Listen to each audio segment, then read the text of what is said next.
Committee रावबो गैला 75 बोसोर नांला बेबायदि तबे गावनि बैसोखौ लाखोमानो रोङोबा मोजां आं लाखोमादोंसो इन्दिखा गैया होनबा इन्दिखाखौ लाबोनानै दुगैसैबा खेबथामसो जों खेबसे फुनबाय दोनदोलाय 140 फुनदोलाय दुगैदोलाय बेबायदि आरो दा मोनसे इन्दिखाखौ आं खेबथाम फुनो दा बाहायनो आं सेंग्रा गोरलै जायो नङाबा बेखौ आं जुदि मास मोनसे जुदि दोनोब्ला रंगोन बिथांमोना आरोखि बे बिथांनिफ्राय मोनथिनाय आंना ओरैबायदि सानसेखालि आदा अरुण बरग'या आंखौ होनदोंमोन नों गाबोन समफोर आंखौ सिनायनो नुब्ला जायाखै होनदोंमोन बे गावनि बिदाखौ लोगो सिनाय हाया जानोब्ला है सप्ता खेबसेनिफ्राय आं नुबायना सेस खानाय दोंसेल' गैया मोनजोबनाय बेबायदि आरोखि हा बिदि अबस्था दा नोङो औ आं नुजाथिबायलै थारमाने गासैबो लानानै खोन्थाबाय दाबुजोब सिङाव ओरै खुरबा गुफुंलायग्रा गतिके बे खिन्थानांगौ आरोखि आंनाव इसोर हरनाया जायाखै आं लाखोमाबावनो हागोन आरोखि दा बिराद गोजोननाय मोनदों आं जोंनि फिसिलिटिया इसिबां जों फोथांनानै थागोन मुलुगलांनाय जोंनि मावथिफोरनि खोथाफ्राबो इसिबांजों रायखांजाबाय थागोन आदा बिरेनमोननि खोथा आरोखि दा बेखौ जों मा होनोमोनलाय नामखौ एम्बुबंला खन्थाइगिरि बेबायदि गेवलाङावनो जों दोनथारनांदों आरो एम्बुबंला खन्थाइगिरि औ आरो बाहायनो बे आंखौ होनबाय आरोखि बे आगैनि नामाबो दोनबाय थाथोंसै आंबो थांफानो आदामोन दा आङो आदामोनजों समान समान थांफायोमोन नालाय आंबो थांफानो आदामोन बेबायदि आरो आं आदामोनखौ दाबो गोसोखाङो आं 75 बोसोरब्लाबो नैबे आंनि खन्थाइया मैयानि माने दाख्लैसो आं सरभाङाव 6 तारिखआव मंगलबाराव थांदोंमोन 6 तारिख मा तारिखमोन थांनाय मंगलबाराव दा दिनैथ' जोंहा जोनोम सान मोनायाव एयारपर्ट दं आरो मैयानि जोनोम आं 75 बोसोर नैबे आंनि खन्थाइया मैयानि जोनोम मावसु मावखुला खंसेयानो टाइटेल जेरावखि थाङा फैया बोरै नोंखौल' गोसोखांग्रा जाखो आंलाय मानोथाय दिनलु गुरदां फैलाव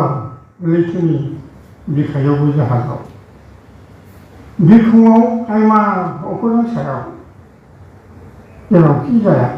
बोरै नोंखौल' गोसोखांग्रा जाखो आंलाय मा मुहिनि दं जाखो भुटाननि मावखुआव थांलायबाय थेवबो नुहैलायबाय नों बायदिनो जागा थैगा मोखांनि गंगा सिख्ला लिसु फाननाय जागा जुंगा मावखुलानि सैनाय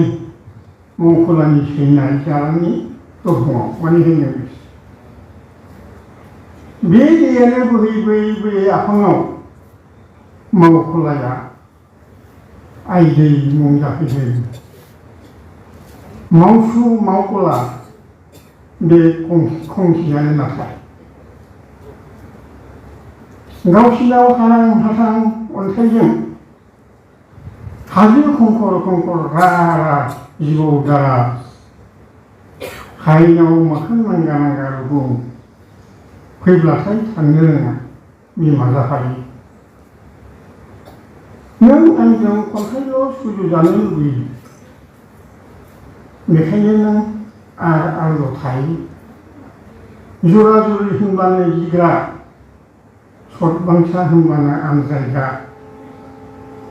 जेराव बेखायनो दाबो जोबाखै आंबो नोंखौ गोसोखांसै जेराव मेराव गोजोन्थों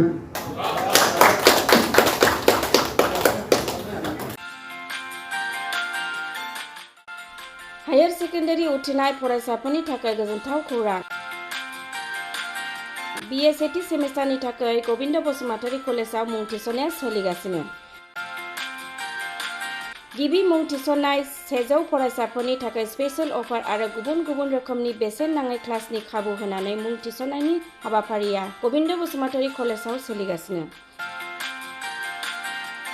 फरायसाफ्रा गावनि गोसो बायदि साबजेक्टफोरखौ सायख'नानै लानो हागोन। लोगोसे basic computer class, self defence, spoken English class बायदि खाबुफोरखौ फरायसाफ्रा बेसेन नाङाजासे लानो हागोन।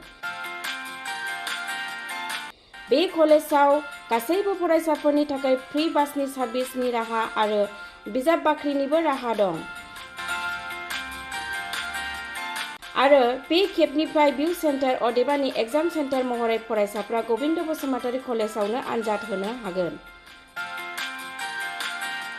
गबिन्द बसुमतारी कलेजाव एसेल' बेसेनावनो मुं थिसननानै कलेजनि राहानि खाबुफोरखौ लानो हागोन। रोखायै मिथिनो थाखाय फारियै होनाय जानबुं नाम्बाराव कन्टेक्ट खालामनो हागोन।